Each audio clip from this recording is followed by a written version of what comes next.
केसी की कहानी। बंदरों के तमाशे तो आपने देखे होंगे। मदारी के इशारों पर बंदर कैसी कैसी नकलें करता है, उसकी तमाशे भी तुमने देखी होगी। तुमने उसकी घरों से कपड़े उठाकर भागते देखा होगा। पर आज हम तुम्हें एक ऐसा किस्सा सुनाते हैं कि जिससे मालूम होगा कि बंदर बच्चे से भी दोस्ती कर सकता है। कुछ दिन हुआ, लखनऊ में एक सर्कस कंपनी आई थी। उसके पास शेर, भालू, चीता और कई तरह के जानवर थे। उसके अलावा एक बंदर था, मिट्ठू भी था।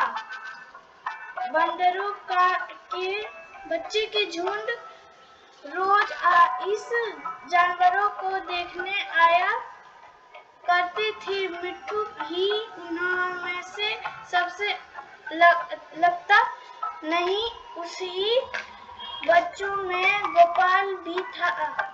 वह रोज आता और मिट्ठू के पास घंटों चुपचाप बैठा रहता। उसे शेर, भालू, चीता आदि के कोई प्रेम न थी। वह मिट्ठू के लिए घर से चने, मटर, केले लाता और खिलाता। मिट्ठू भी उससे इतना घुल मिल गया था कि उसके बगैर खिलाए कुछ नहीं खाता था। दोनों में बड़ी दोस्ती हो गई। एक दिन गोपाल ने सुना कि सर्कस कंपनी वहां से दूर शहर में जा रही है। यह सुनकर उसे बड़ा दुख हुआ। वह रोता हुआ अपनी माँ के पास गया और बोला, माँ, मुझे एक अठन्नी दो, मैं जाकर मिट्ठू को खरीद लूंगा।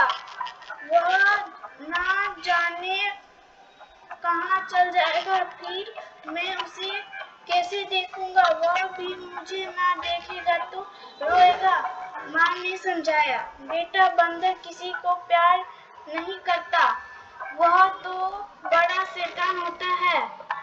यह आकर सबको काटेगा। बेकार में शिकायतें सुननी पड़ेगी। लेकिन गोपाल पर माँ के समझाने का कोई असर न हुआ। वह रोने लगा। आखिर माँ ने मजबूर होकर उसे एक अठन्नी निकालकर दे दी। अठन्नी पाकर गोपाल खुशी के मारे फूल उठा। उसने अठन्नी को मिट्टी से मलकर खूब चमकाया। फिर मिट्ठू को खरीदने चला। लेकिन मिट्ठू वहां दिखाई न दिया। गोपाल की दिल भर गया। आया मिट्ठू कहीं भाग तो नहीं गया?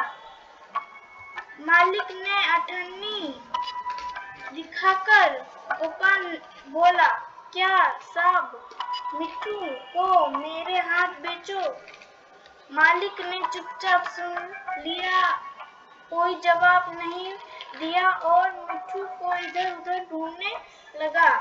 वह मिट्ठू को इधर उधर ढूंढने में मगन था कि उसे किसी बात की खबर न थी। उसे बिल्कुल न मालूम हुआ कि पास आ गया था। चीते भीतर चुपचाप लेटा था। गोपाल को कटघरे के पास देखकर उसने पंजा बाहर निकाला और उसे पंजे से पकड़ने की कोशिश करने लगा। गोपाल तो दूसरी तरफ देख रहा था। उसे क्या खबर थी कि चीते का तेज पंजा उसके हाथ गया है। वह इतना गरीब था कि चीता उसका हाथ पकड़कर खींच ले। इतने में मिट्ठू न मालूम कहां से आकर उसके चीते पंजे पर कूद पड़ा और पंजों को दांतों से काटने लगा। चीते ने दूसरा पंजा निकाला और उसे ऐसा घायल कर दिया कि वह वहीं पर गिर पड़ा और जोर जोर से चिल्लाने लगा। मिट्ठू की यह हालत देखकर गोपाल ने रोने लगा। दोनों का रोना सुनकर तो लोगों दौड़ने वहां पर देखी मिट्ठू बेहोश पड़ा है और गोपाल रो रहा है। मिट्ठू का घाव तुरंत धोया गया और मलहम लगवाया गया। थोड़ी देर में उसे होश आया। वह गोपाल की ओर प्यार भरी आंखों से देखने लगा, जैसे कह रहा हो कि अब क्या रोते हो, मैं अच्छा हो गया। कई दिन मिट्ठू की मरहम पट्टी होती रही और आखिर वह बिल्कुल ठीक हो गया। गोपाल अब रोज आता और उसे रोटियां खिलाता।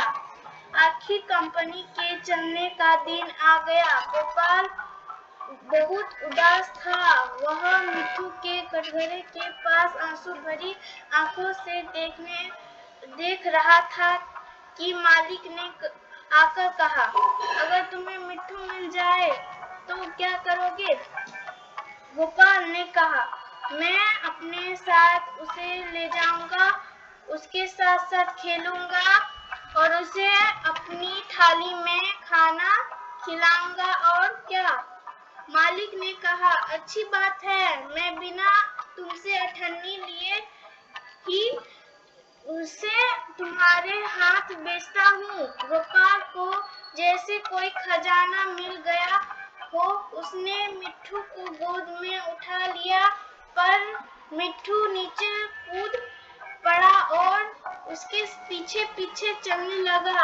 दोनों खेलते कूदते घर पहुंच गए। यह है बंदर और गोपाल की दोस्ती। कैसी लगी? Thank you.